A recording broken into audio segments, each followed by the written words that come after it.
topic tonight. We're going to talk about UFOs. Now, this is an area that most people tend to relegate to the demented or incompetent or fringe-type people.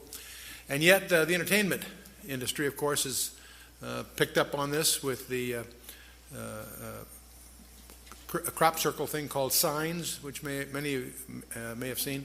And also, Steven Spielberg did a mini-series called Taken, focusing on the abductions and so forth. And while these things are interesting entertainment, they are replete, of course, with all kinds of misinformation and legends and half-truths that get mingled with facts so that it's really just entertainment. But one of the things you and I have to face is what is the real reality here? Is this just a bunch of nonsense, a composite of hoaxes and pranks by various people through the years? Or is there something really going on? One of the things we want to explore a little tonight is, are the UFOs real? And if so, where are they from? What's their agenda? Are they friendly or hostile? And most important, what does the Bible say about them? So we're going to explore that tonight as we go forth on our exploration of UFOs and this strange term, the nephilim. What is that all about? But before we start, since we are dealing with a very, very complicated area, an area where many of us have already formed opinions, let me remind you of there's a principle. According to Edmund Spencer, he articulated this: there's a principle which is a bar against all information. It's proof against all argument. And it's something which cannot fail to keep man in everlasting ignorance.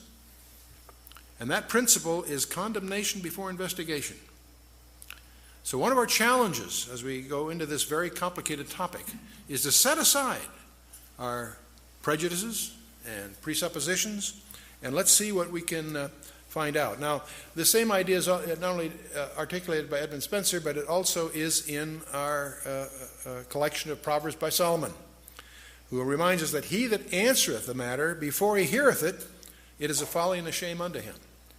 So one of our challenges tonight is sort of set aside what we think we may have heard or what our basic prejudices are, and let's see what we can find out that might be new. Now, many of us, of course, have seen photographs, many of which are hoaxes, contrived, and so forth. There are many of these in the literature. I'm sure you've seen all kinds. The problem is that not all of them are. It may surprise you to learn that there are over 3,000 authenticated photographs in the classified community that are authenticated. So what's really going on here? See, the problem we have in researching this area is there is so much that's uncorroborated. There's a lot of deliberate disinformation, and certainly a lot of data which is unreliable. And the problem is, when you strip away the hoaxes and you strip away the nonsense and you set aside the uncorroborated, there still is too much to ignore that is substantiated, that involves multiple reliable witnesses, including multiple radar sightings. And radars generally don't have hallucinations. And this idea of being plotted simultaneously on multiple radars is something that should get our attention. And now, I'll give you one example.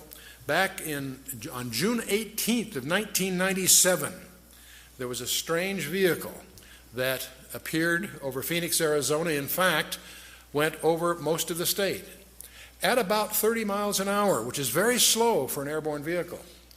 There were some that said they felt they could have hit it with a ball that seemed that close as it went over. And it created quite a stir. And on March 13th, there were sightings all the way from Casa Grande and Chandler all the way up through the northern part of the state, Prescott and so forth. So it wasn't just a local phenomenon, and it created quite a stir. Now, the governor of Arizona made a big mistake by treating a press conference the following morning lightly, as humor. And it didn't go over very well because people were upset because they were getting stonewalled by the government. Even though there were denials by the Air Force, they saw the fighter jets sortie after them and so on, so it created quite a stir. It wasn't picked up in the national media it was picked up, of course, substantially in the local media, that is in the state of Arizona. And one of the things that's strange about this is that it happened in March of 1997.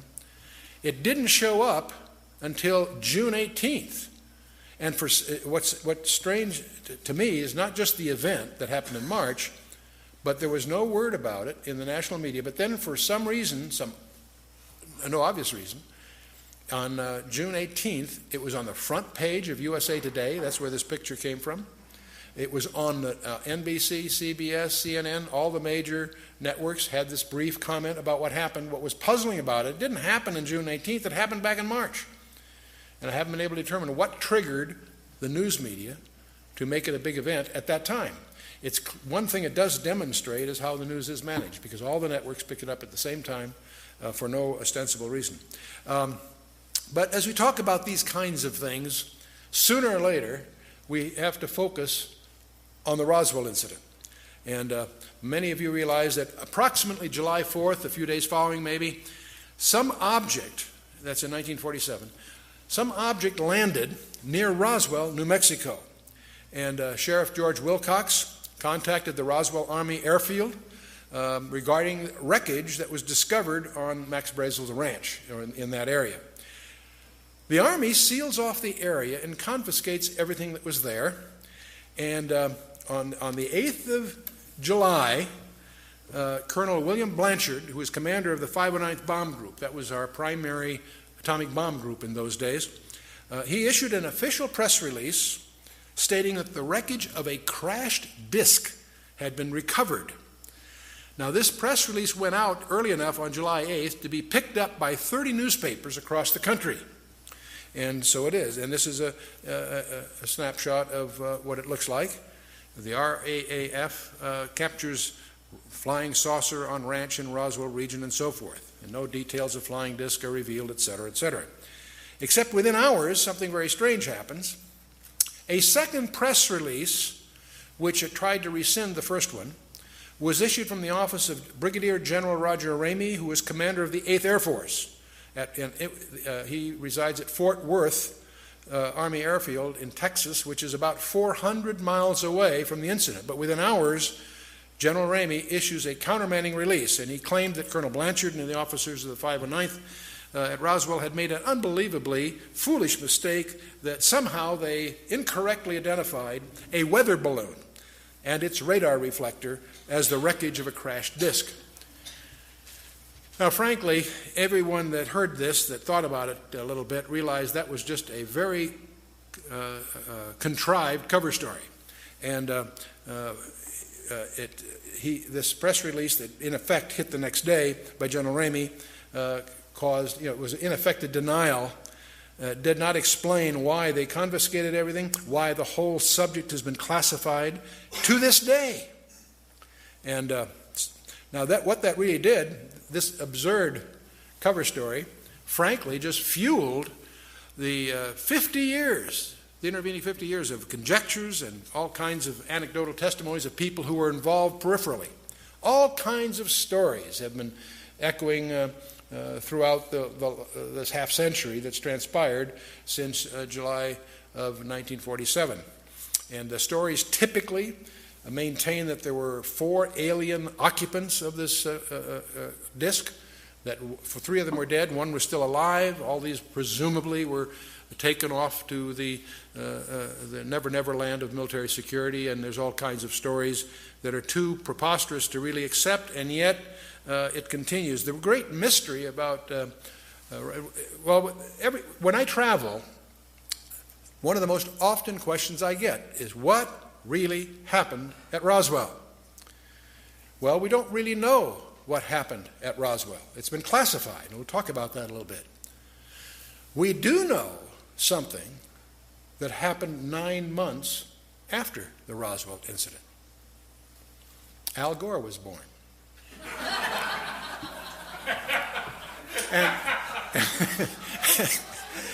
And it turns out he really was. The Roswell incident occurred nominally about July the days following July 4th in 1947. His birthday is March 31st of 1948, and that makes it a cute quip, because every audiences always seem to enjoy that kind of a crack. And obviously I'm not being serious, that there's a linkage really. But in any case, there is one reason I want to dwell on this a little bit, because for 50 years people have conjectured what really happened there, and the Air Force has contrived one thin cover story after another over the years, each one sillier than the first, each one easily refuted by anyone that does a little homework. So you wonder, why is this thing still classified?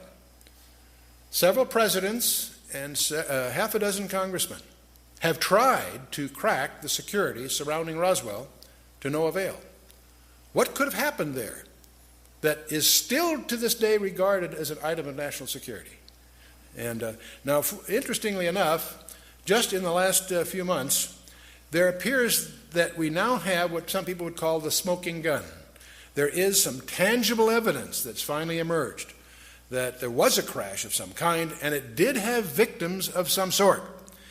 You see, when General Ramey at Fort Worth issued that cover story, the press was present, and many pictures were taken.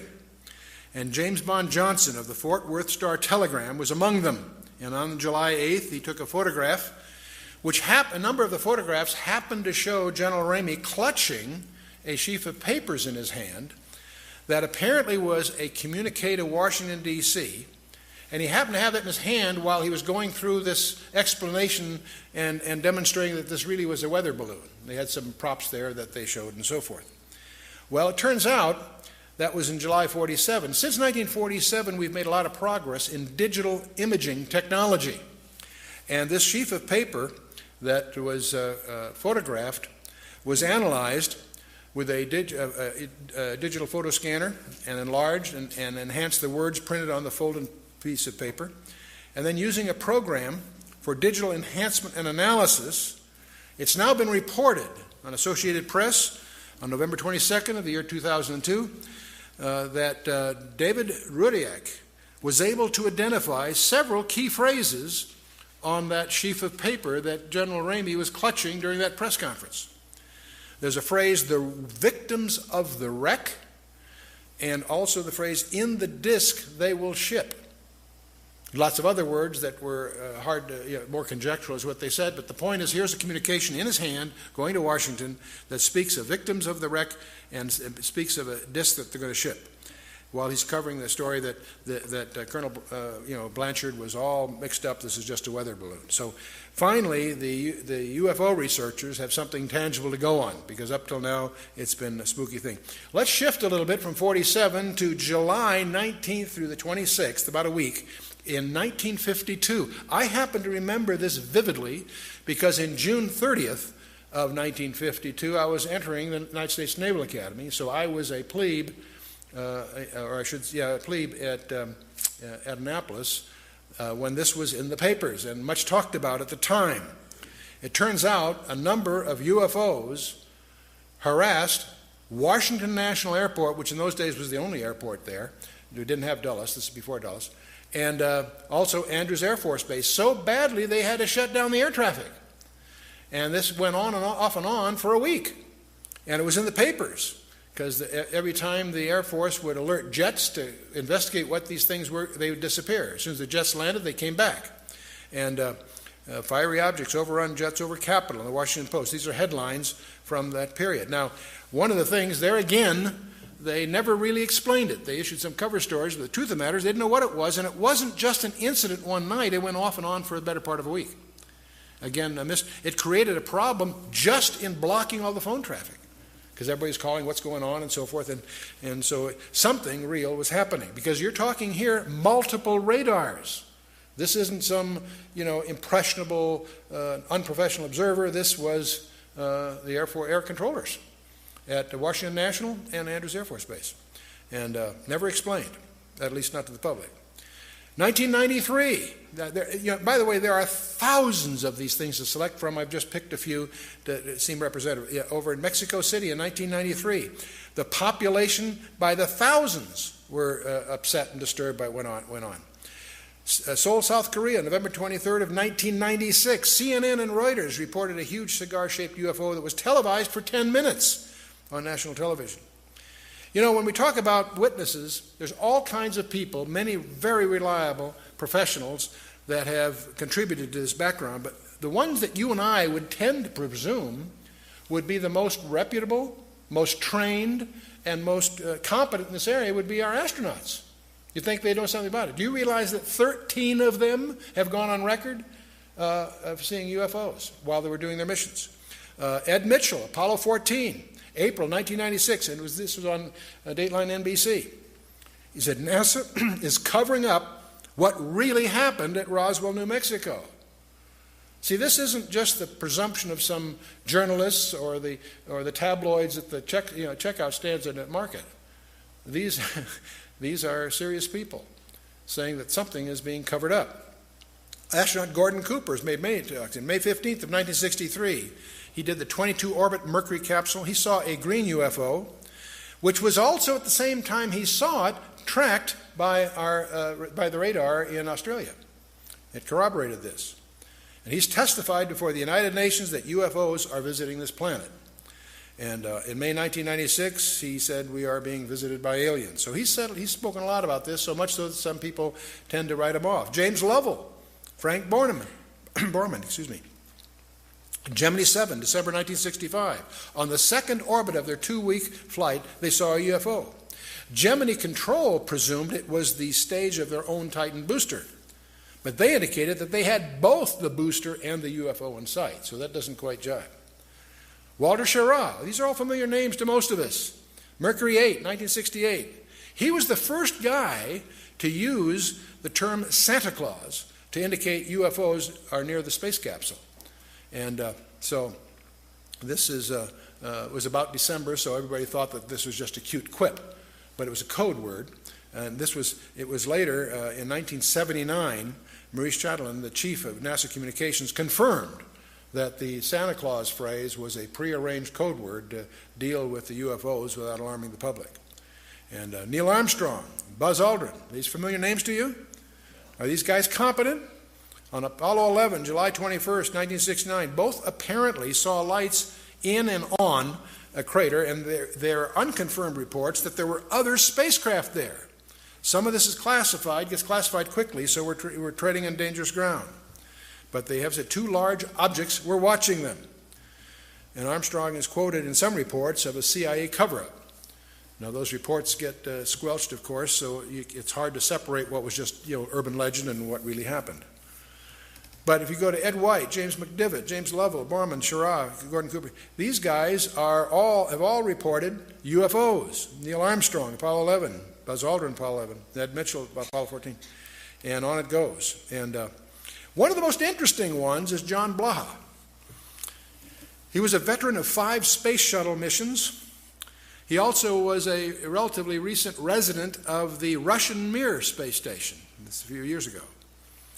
March 24th of 1989, an amateur radio operator picked up an intercept. Said, Houston, this is Discovery. We still have the alien spacecraft under observation. And very impressive to listen to that soundtrack and hear the familiar voice say these rather strange things. So UFOs, we could go on and on. The main point I'm trying to do at this point, just indicate there are some people that you would consider competent and reliable in multiple names that are reporting these things are real. And I would not attribute all of these to hallucinations or being impressionable or what have you. In fact, if you start looking into this area as an area of research, you'll find it extremely difficult because there are 6,000 professional publications in English alone that deal with this. There are 2,200 foreign publications, 1,350 UFO-related periodicals. And some of these, if you look at the books in the library, there are over 700 books that deal with UFOs just in the period from the 17th century to the Second World War, from 1650 to about 1945. There are over 300 books prior to the 17th century that deal with UFOs in the ancient times. So what on earth is this all about? You know, they've done polls. Do you realize that 57% of Americans, according to the polls, believe in UFOs? That's Doesn't make them real, but it says there's some phenomenology that must be real, even if just perceptions. 15% of Americans believe they have seen a UFO. How many of you in the audience have seen a UFO at one time? Okay, we're not going to take names. I just care. Oh, good, okay. Here's the shocking one. This blew me away when I first ran into it. Somewhere between 1 and 3%, various polls agree, somewhere between 1 and 3% of Americans claim that they have had an abduction experience. That's over 5 million people, or in that neighborhood. Not a few thousand deranged people, not a few, disaffected. This is, we'll talk a little more about this. This is a very, very disturbing phenomenon in the counseling profession. Now, part of the problem of the UFOs is they have some paradoxical behavior. On the one hand, they're seen by multiple competent witnesses.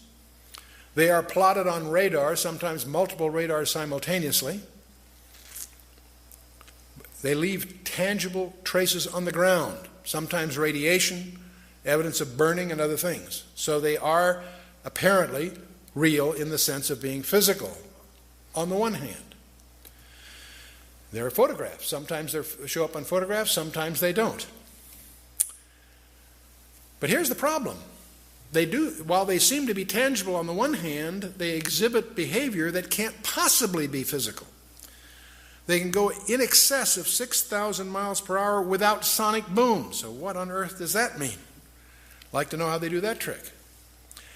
They've been plotted making right-angle turns at over 16,000 miles an hour. That defies the laws of physics. That's now perhaps the most disturbing thing of all. They appear to have the ability to materialize and dematerialize without a trace. One of the great mysteries of the UFOs isn't seeing them, is trying to figure out where are they when you don't see them. Some people say, well, they're from another galaxy. Most physicists will debunk that for lots of reasons. They seem to pose that way, but for lots of, if they came, if there are that many coming from another galaxy, you'd think you'd sense the traffic. We'll come to some more reasonable explanations, and you're going to discover the two top researchers in the last century, really, is Jacques Vallée, France, and J. Allen Hynek, the American. Now, J. Allen Hynek was head of astronomy at Cornell, and he set out to debunk this nonsense about UFOs, and he became one of the most ardent, competent, balanced researchers in the trade. J. Allen Hynek, he died a few years ago. Those of you that saw the movie Close Encounters of the Third Kind, whether you realize or not, saw J. Allen Hynek because he was in the crowd. I was on the board in those days with Alan Adler from Columbia, and they had him as just a gesture appear in some of the scenes, just as an extra. And the lacune of that piece of fiction, of course, was patterned after Jacques Vallée, the Frenchman. Both of these respected researchers came to the conclusion that they're not intergalactic for lots of physics. There are a lot of physics rebuttals to that conjecture. They both argued that these things are demonic. Their term. They've written many, many books. You can check them out. These are not religious people. They're not people with any kind of personal agenda. But they came to the conclusion that these things, on the one hand, and by the way, we take for granted that we strip away the nonsense and the hoaxes, set that aside. There's tens of thousands of files you have to wallow through. When you cut through all that, there's still a core group, a substantial core group of real events that need explanation. And so on the one hand, they exhibit physical properties on the one hand. On the other hand, they also violate all physical laws. And so the conclusion that both J. Allen Hynek and Jacques Vallée and others have come to is that they're hyperdimensional, that somehow they come from another dimension periodically. That causes us now to stand back a little bit and do a little tutorial on hyperspaces. And we're going to get into why we feel that the Bible is an authenticated message of extraterrestrial origin in the first place. So let's talk a little about hyperspaces. There are only two kinds of... A hyperspace, by the way, just a term for a space of more than 3 dimensions. You and I are familiar with two-dimensional space. It's called a scratch pad or a photograph or a piece of paper is a two-dimensional representation of something, typically. Three-dimensional space we're familiar with because we live in it, and we also build models in 3 dimensions. We probably have a vague feeling of a 4th dimension called time. We don't get too comfortable with that unless you've done some special study, but we sort of acknowledge that reluctantly. Hyperspaces, frankly, is just the term used to study spaces of more than 3 dimensions. And we discover there's only 2 kinds of people that can really relate to hyperspaces. And that's mathematicians with special training and small children. Okay? Because they haven't, their prejudice has been blindfolded, so to speak. Now, the one book that is second to the Bible in its publication, all of us know the Bible is the most popular book in the history of man, but the second to that would be Euclid. And that's where most of us have been taught in school. And most of us, when we went to school, had trigonometry or plane geometry, same subject in a sense. We all know that a triangle, if you add up the angles of a triangle, adds up to how much? Anyone? 180 degrees, you betcha. So if I have a 30, 60, 90, it adds up 180. If I have a 45, 90, in fact, any triangle, if I add up the angles, it would add up to 180. Suppose, though, that my partner and I went out to a large field here, and we very carefully laid out with the transit a very large triangle, and when we got back with our figures, we added up the 3 angles, and it added up to more than 180 degrees. What would you conclude? That we'd messed up, huh? No, what have we encountered? Anyone? The curvature of the earth, exactly. See, if you take a course in navigation, one of the things that you'll have to get some background in is spherical trigonometry, where you can have a triangle with 90 degrees in each corner. And so, see, when this little rule that we all learned, that a triangle, by implication, a plane triangle, a flat plane, adds up to 180 degrees, that's only true for a universe of 2 dimensions. So when you find that rule violated, it's a hint that you've encountered an additional dimension. And Dr. Einstein made history with that insight, because he was grappling, of course, with the nature of space, and he realized that length, mass, velocity, and time are relative to the velocity of an observer. In 1915, he generalized that, basically discovered that there's no distinction between time and space. And perhaps the most important thing from the general theory of relativity, we won't get in the math, of course, but is to realize that time itself is a physical property. You and I do not live in 3 dimensions. We live in at least 4. In fact, we now discover much more than that. But this idea that Einstein recognized as he grappled with the properties of space, that there's an additional dimension required, and he went to 4 dimensions to resolve the time issue. And his theory of relativity has been confirmed over 12 different methods to over 14 decimals. So it's no longer really a theory. It's well-accepted basis in certain fields of science. So when we need to go beyond Euclid, which of course deals just with 3 dimensions. And in June 10th of 1854, the most important lecture in mathematics was given by George Riemann. He invented a thing called metric tensors. And that tool that he developed proves to be one of the most profound tools in advanced physics. And it took over 50 years, in fact over 60 years, for Dr. Einstein to use that tool to develop his 4-dimensional space-time. And it's too bad that Einstein went to his death frustrated by not being able to solve certain problems, which if he had applied the technique going to 5 or more dimensions, they would have yielded. It took his successors to do that. Because in 1953, Kaluza and Klein both developed more than 4-dimensional models which integrated light and supergravity in a model. In 1963, 10 years later, Yang and Mills both developed what they call Yang-Mills fields, which reconcile electromagnetic and nuclear forces. That physicists are pursuing some way to integrate all that we know about the physical universe into a common model. And in as early as 1984, and it's still a current conjecture because there's still problems with it, but scientists now generally believe that you and I live not in 3 or 4 or 5, but in 10 dimensions.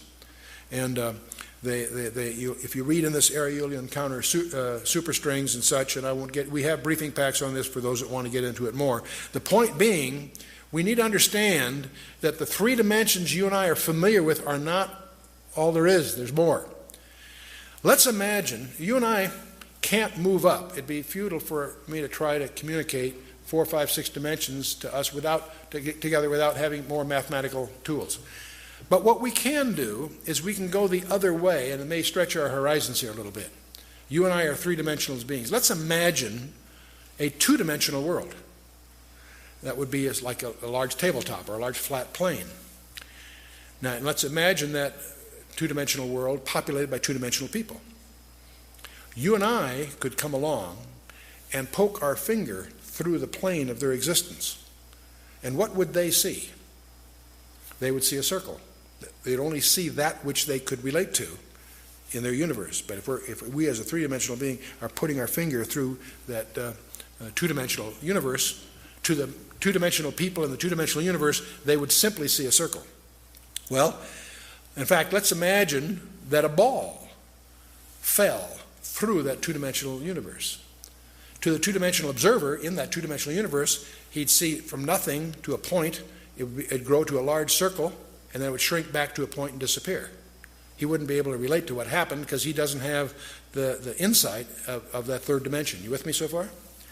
Now, if you had some other kind of a shape, say a tumbling cube, it also would go through, and it would take odd shapes as it passed through and then disappear. So one of the problems we have, suppose you and I are going to try to communicate a three-dimensional object to that two-dimensional world. How would we go about it? Well, there's a couple of ways. One would be to do what an architect would call projection. For example, if we had a cube, we could, in effect, shine a light that would give you a profile of that in 2 dimensions.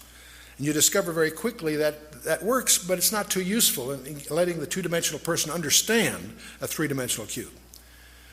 So there's another way you could do it. You could take a three-dimensional cube and you could unravel it. You could take it and just unfold it and lay it out, and that would be a way to communicate to this two-dimensional person what this three-dimensional cube is like. But you'd quickly discover as you tried to do that, his understanding is likely to be incomplete. You say, Chuck, what's all this got to do with anything? Well, let's talk about a 4-dimensional cube. That's called in mathematics a Hinton cube, and there are such things. The only place I know of it, it's called a tesseract. That's an unraveled Hinton cube. This is a 4-dimensional cube unraveled into 3 dimensions. You say, gee, what good is that? There's only one place I know of where this has actually been used constructively.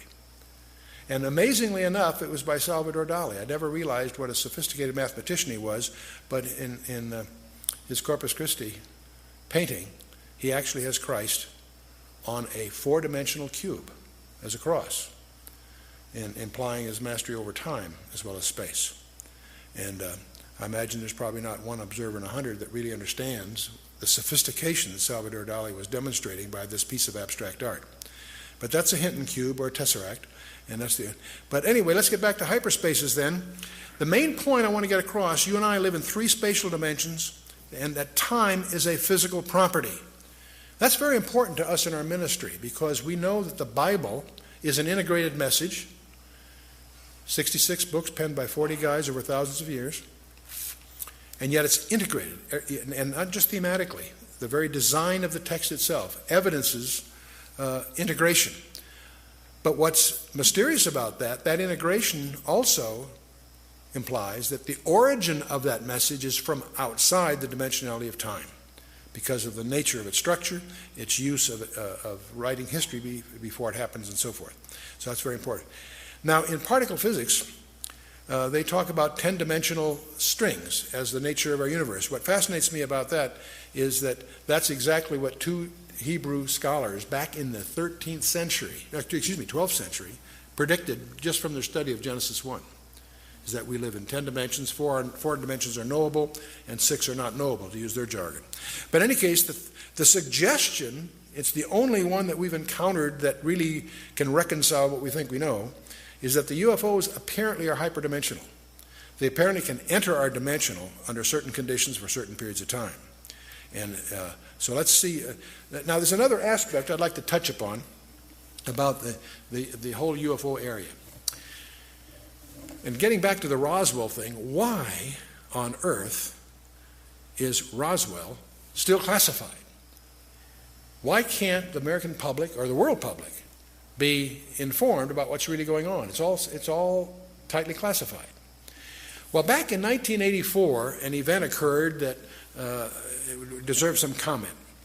In 1984, several documents emerged within the UFO community. One was a briefing addressed to President-elect Dwight D. Eisenhower by Rear Admiral Roscoe Hillenkotter, and it was dated 18 November 1952. And there was also a special classified executive order signed by Harry S. Truman to the Secretary of Defense. In those days was James Forrestal. It was dated 24 September 1947. And his letter apparently authorized him to establish a board of suitably qualified persons to be answerable directly and only to the President. And the code name for this august group of appointees was Majestic 12. That was the code name. And these documents, all kinds of documents show up, CIA documents and other things, including this memo that signed by Harry Truman establishing this august group. Now, who were these group called Majestic 12? Well, one, of course, was Secretary of Defense James Forrestal, Rear Admiral Roscoe Hillenkotter, who was prominent in those days, Dr. Vannevar Bush, who was probably the most famous scientist of the period, General Nathan Twining, head of the Air Force, General Hoyt Vandenberg, General Robert Montague, and a number of civilians that you may not have heard of, Dr. Detlev Bronk, Dr. Jerome Hunsaker, Mr. Sidney Sowers, Mr. Gordon Gray, and Dr. Lloyd Berkner, and one guy we will talk about a little bit is Dr. Donald Menzel. And these were, when Forrestal died, by the way, in 1949, General Walker Smith replaced him. But these 12 people apparently were known in the classified community, it would seem, as Majestic 12. Well, these are interesting people. You see, of these 12 people, there was Secretary of Defense, of course. 3 of these people were the first 3 directors of the CIA, the Central Intelligence Agency. Actually, the Director of Central Intelligence, that was the successor to the Office of Strategic Services, the OSS, which later became the CIA. 5 of these people were top scientists in aviation, research and development, and astronomy. All of these people held the highest security clearances anyway. Let's talk a little bit about Admiral Hillenkotter. Turns out, he was not simply a Navy man. And by the way, I want to mention something. A lot of people have heard about Majestic 12. And a lot of people also understand that it's been all debunked. But we're indebted to a very, very patient, thorough, diligent researcher by the name of Stanton Friedman, who published a book on this. And what he did, he developed dossiers. He spent 20 years developing dossiers on each of the 12 to try to understand as much as he could about their personal lives. Rear Admiral Hillenkotter was not simply a Navy man. He was the first director of the CIA, which was also established, interestingly enough, in September of 1947, just months after the Roswell incident. He retired from the U.S. Navy in 1957 and soon was appointed on the board of governors of NICAP, which was considered the most influential UFO organization in the 50s and 60s. Dr. Vannevar Bush, this is a name you probably heard. He's a world-renowned research scientist. He was the head of MIT between the 2 world wars and head of the Office of Scientific Research and Development. He led the development of the atomic bomb, the proximity fuse, radar, and 100 other high-tech systems with military applications. See, that's why he's so well known. He was also well known for establishing a policy of compartmentalization of classified work. It was previously the style in research labs to give people a lot of freedom of movement. And he was the one that saw the need for compartmentalizing, letting scientists have only the information they need to know so that they could control the transit of information within the organization. So this whole idea of, we're going to talk about compartmentalization here shortly. Well, this whole MJ-12 there are two kinds of people, those that have never heard of MJ-12 and those that know that it was just a hoax. You see, somebody noticed that apparently that the typewriter that was used to type the Truman Executive Order of 1947 was deemed a Smith Corona model that had not been manufactured until 1963. So you start to smell a hoax if that's true. The signature on the memorandum had apparently been photocopied from an unrelated letter that Truman wrote to Vannevar Bush written in 1st of October of 1947. So you get the impression this thing was just a hoax. There are other anomalies that were noted and published in various media, so it quickly, within the UFO community, in just a few years, it was recognized by everyone that these documents were just fakes. And so most people either never heard of MJ-12 or they, quote, know, close quote, that it was just a very elaborate hoax. Until Friedman comes along. Stanton Friedman, he was a nuclear physicist. He spent over a decade painstakingly probing 15 libraries and archives, and he now has cast significant doubts about the doubters. He has refuted most of the documentation quibbles that were raised by the skeptics, but more importantly, he compiled detailed dossiers on each of the 12, and he's made some intriguing discoveries. See, by collecting the details on each one, some very interesting corroborations have emerged. And these are all published in his book, Top Secret Magic, in 1996. Let's take General Nathan Twining as an example. He had been scheduled to fly to Seattle on July 16th of 1947 to review the new B-50 bomber that was being built by Boeing at that time, and also to do some fishing with some old friends. So that was all scheduled for some time. Suddenly, General Twining canceled his Seattle trip and headed for New Mexico on July 7th. This is billed as just a routine inspection, but that doesn't jibe with the apparent urgency to upset all these other long-laid plans for no apparent specific reason. It's also interesting that on July 9th, President Truman met with New Mexico Senator Chavez with no reason given. So you get the feeling behind these calendar entries there's something going on. Another interesting guy is Donald Menzel. He apparently, Friedman discovers, led a double life. As a UFO debunker and a distinguished astronomer in public, he was a well-known astronomer. He also ran around poking holes at these UFO conjectures that were going on in those days. But it turns out he was also a linguist, a cryptographer, and a consultant to the National Security Agency and the Defense Intelligence Agency for more than 30 years, and this was not known in the public. This is something Stanton found out by doing his homework. He held a top-secret ultra clearance, and none of this was known to the general public. So it's interesting, whoever contrived this hoax had a lot of inside information somehow. Now what's also provocative is Dr. Menzel, he gave some technical explanations disputing some UFO incidents that often were not scientifically defendable, especially for a guy like him who's a competent technologist. So it's strongly suggestive that he had a private agenda of disinformation as part of his job. So at this point, it may be useful to highlight, again, this is a little tutorial, which I'm going to call the anatomy of secrecy. How do you make something secret within the government or military community? Well, the first thing, you can define the content of what's going on as secret or top secret or whatever level is justified by the content of the material. If there's a contract, the content of the work can be classified secret, top secret, what have you. But let's assume you're really serious about making this especially secure. The other thing you can do is called compartmentalization. You can compartmentalize the project. Now, how do you do that? You make the existence of the contract classified. And these are usually in the intelligence community, and that's why they go by a nickname. They're called black programs from the intelligence side. These are great contracts to get because your competitors don't know they exist. So they're sole source, and they're considered attractive contracts. See, I have served as chairman of the board of 4 different publicly traded defense contractors. And several of these were companies that had their primary commitments in deeply classified work and obviously included compartmentalized programs. But I have to tell you, I was startled. I spent 30 years in the strategic community, both in the Department of Defense community directly and also, as I say, on boards and of publicly traded defense contractors.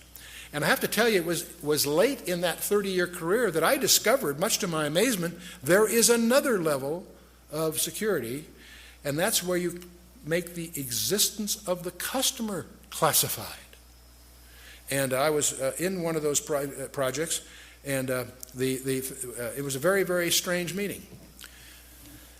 We had our little company that was publicly traded, but not a large company, was competing for a particular procurement, and the head of that particular division asked me, as chairman of the board and controlling shareholder, and so on, to be present in the meeting, along with our banker. The vice president of First Interstate Bank was there, and as we in this conference room, 3 guys come in with business cards and give us their business cards, High Technology Research Associates or something like that, but quickly explain that that's just a cover, and we're not surprised. That's what's known as a cutout, a shell corporation that they're using for certain purposes, and they explained to us that. We're down to 2 companies, ours, which is a smaller company, and another large company. One of the 2 companies is going to get, this is like on a Wednesday or Thursday, on Monday, one of these companies will be phoned and get the contract. And we're in the running. Okay, that's exciting. But then they explain that they're very embarrassed because we'll get a verbal okay on Monday if we win, but we'll have to start work right away to make the timing, and they won't be able to get paperwork to us for maybe 60 or 90 days. They're embarrassed, but it takes that long to get the kind of paperwork we need. And so the problem is we're going to have to start on a verbal go-ahead before we have paper. And the problem with that is that they looked at our financials, and we weren't that financially strong to undertake that kind of a commitment. And so that's why they wanted a banker there. And so they said, could the bank extend? I think we had a credit line in those days of, I think, $4.5 million. It would take another $1.5 million to make us presentable for this purpose. And so they asked the bank if the bank could increase our credit line for $1.5 million. The banker very naturally said, "You don't tell us who you are, and you won't tell us what it's all about." The answer is no. And so we're at a stalemate because, as it said, we wouldn't be qualified. And I turned to the vice president of First Interstate Bank. I says, "You people have my personal financials." In those days, I had money. That's before I got in my project with the Russians. But anyway, that took me down. But the point is, in those days, I had a net worth. I says, you have a net worth. If I guaranteed the incremental loan, would the bank willing to go along with this? And he said, I can't. He says he didn't have the authority, but we go downtown. He says they'd probably go along with that. So I turned to the customer. I says, if I can pull that off in the next 24 hours, would that suffice? And they said, sure.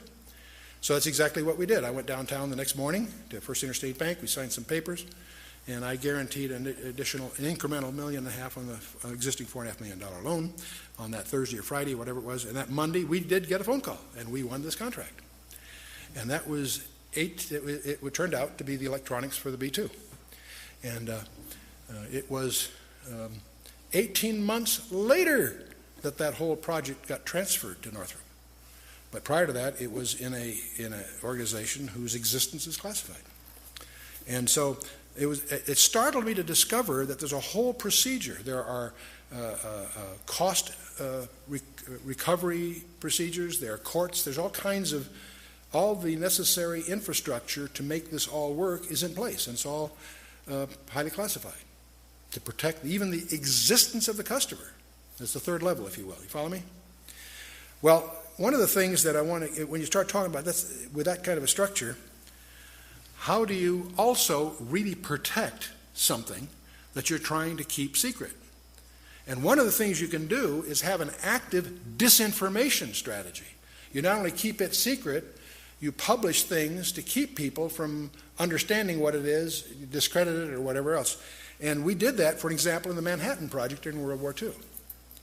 The very existence of our atomic bomb project, the so-called Manhattan Project, was hidden under a whole bunch of other cover stories and pseudo-projects. You went through certain doors, there were projects going on that really had nothing to do with anything, they were just a cover, to hide what was really going on. Active disinformation. And one of the things I personally suspect is that's exactly what they did with MJ-12.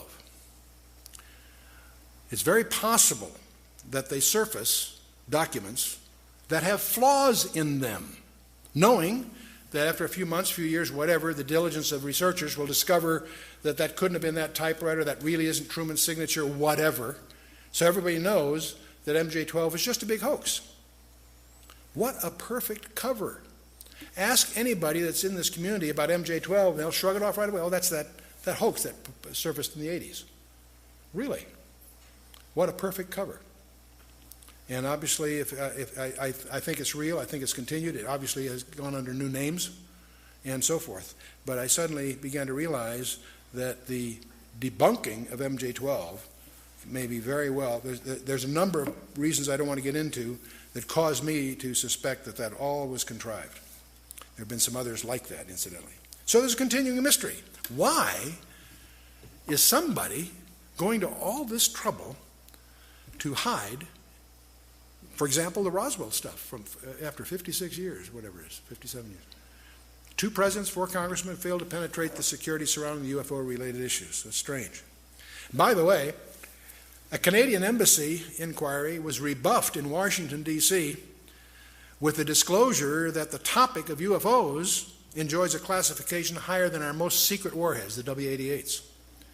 They made an inquiry and they got turned down, but they made a mistake when they turned it down because they disclosed the fact that what they were after, which is some UFO information, was classified more highly than our weapon systems. Why? And now, by the way, just as we have Roswell in the United States, in England they have the famous Rendlesham Forest incident. And this is kind of interesting. On December 26th and 27th, the day after and then the next day of Christmas, in 1980, there's a forest that's right next to a U.S. air base and a Royal Air Base at Woodbridge in Suffolk, England. And in that forest, twice, 2 evenings in a row, a UFO landed. And it was seen 2 nights in succession. It was tracked on radar by many of the military sites around there. Many people were involved. They rolled out what they call light-alls. That's like a car-drawn trailer that has bright lights for various outdoor projects. They had that all set up when they landed. It was apparently scheduled somehow. And this was reported by Deputy Base Commander Lieutenant Colonel Charles Halt in a memo that was classified on both sides of the Atlantic, but a copy did get leaked out. And so just as we have our Roswell mystery, in England they talk a lot about Rendlesham Forest. What really happened there? There are lots of people involved, military, enlisted and others.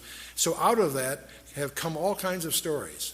Many of them are too afraid to even talk about it, others that share incidents, and they're very, just as they're bizarre tales about Roswell, there's even more bizarre tales about Rendlesham Forest. Well, the good news is the UK government has announced last few months that the Rendlesham file is going to be released. They're moving towards a Freedom of Information Act kind of posture, and apparently the Rendlesham Forest files, which have only been seen by about 20 people, up until the release, and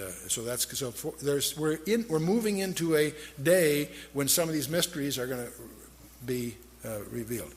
Now, another thing that comes up when you talk about these topics are crop circles, and this might be a good chance for our TV people to change tapes if they want. So why don't let's take a 5-minute stretch break and let them collect themselves, and we'll pick up crop circles and some subsequent things following, okay?